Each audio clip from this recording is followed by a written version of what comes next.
Hi everyone! Welcome to another video. Today, I'll be showing you our new discovery. It's a take-home ramen kit by Neko Ramen. So, it's very easy to prepare. It's so fast. So, super dali lang talaga niya. It's all complete in one set like this.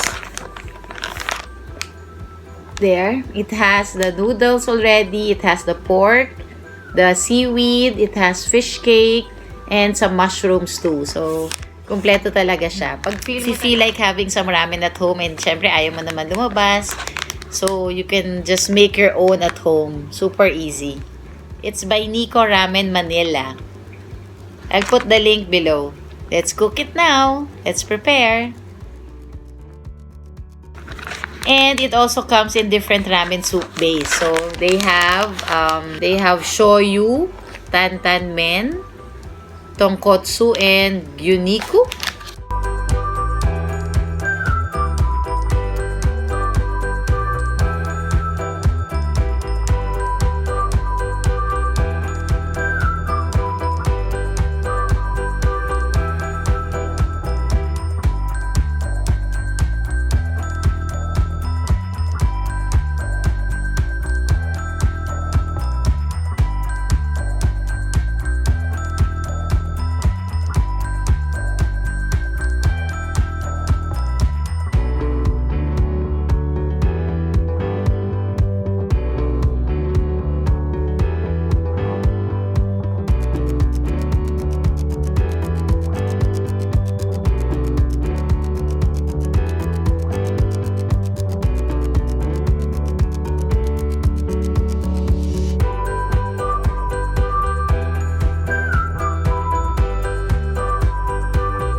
Bye everyone! Time to eat! Again, this is the Neko Ramen. Wait, I'll show you. Kita ba? There. See, it's a take-home ramen kit. Sobrang dali lang niyang gawin. As in, super easy lang gawin, super fast. And talagang lasa siyang ramen. So, this is actually recommended by a good friend of ours, Doc Roy. Thank you! So, ayan siya. It's a take-home ramen kit. Super easy to prepare. It already has the noodles, the pork, of course, the soup base. And then there's mushroom, there's seaweed, and fish cake. So, there. So, complete na talaga siya. Very easy to do. So, anyway, you can actually add egg if you like. So, you can boil an egg and then you can put it on top. A few minutes later. I hope you enjoyed this video. Thank you again for watching. Please don't forget to like and subscribe if you haven't subscribed yet. And click the notification bell below so you won't miss any of my videos. Bye!